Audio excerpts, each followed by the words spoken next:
আপনাদের উদ্দেশ্যে একটি কথা বলতে চাই।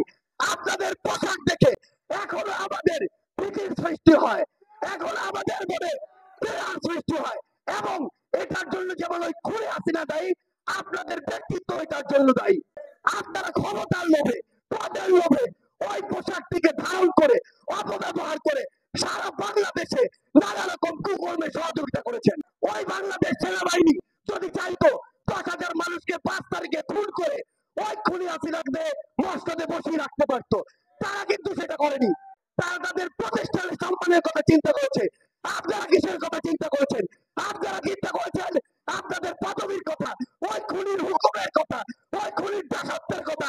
আবার এই যে বাবা আমাদের জীবন গিয়েছে, রক্ত গিয়েছে, এই পরিবারগুলোর উত্তর আপনারা আজকে কিভাবে দিবেন?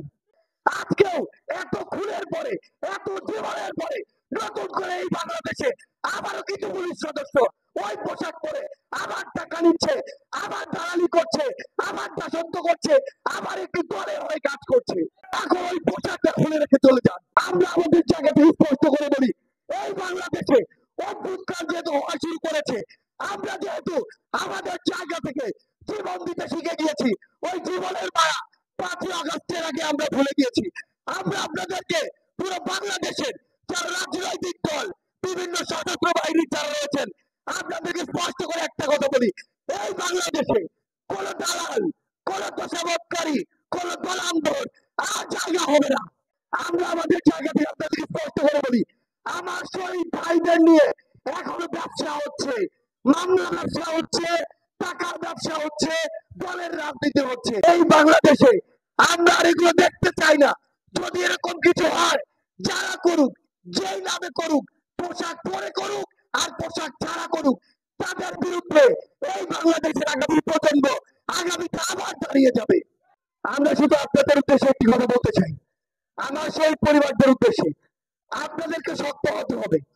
আপনারা যদি শক্ত থাকেন, আমরা আপনাদেরকে বলছি, আপনাদের এই খুনগুলোর বিচার, আমাদের ভাইদের, বোনদের, মায়েদের, বাবাদের এই খুনগুলোর বিচার এই বাংলাদেশে নিশ্চিত না হওয়া পর্যন্ত যদি এই বাংলাদেশের কেউ কথা বলে, এই বাংলাদেশের কোন একটি প্ল্যাটফর্ম কথা বলে, বৈষম্য বিরোধী ছাত্র আন্দোলন আপনাদের জন্য কথা বলে যাবে। আমি শুধু আপনাদেরকে এই আশ্বস্ত করতে চাই, যে কোনো জায়গায় যে কেউ আপনাদেরকে নিয়ে যদি বন্ধু মাত্র ছেলে খেলা করার চেষ্টা করে, একটা জিনিস মনে রাখবেন, এই প্ল্যাটফর্ম বাংলাদেশ সরকারকে এই প্ল্যাটফর্ম তার জায়গায় বসিয়েছে। যে যেই পদেরই হোক, যেই পোশাকেরই হোক, পোশাক ছাড়া হোক, যেখানেই তার অফিস হোক না কেন, যদি আমার শহীদ ভাইদের এই স্পিরিটের সাথে আহত যোদ্ধাদের রক্তের স্পিরিটের বিপক্ষে গিয়ে বিন্দু মাত্র কিছু করে, তার যদি আমরা কোনো প্রমাণ পাই, আমরা আপনাদেরকে এই মঞ্চ থেকে কথা দিয়ে যাচ্ছি, তার বিরুদ্ধে আমরা এই বাংলাদেশে যুদ্ধ ঘোষণা করব।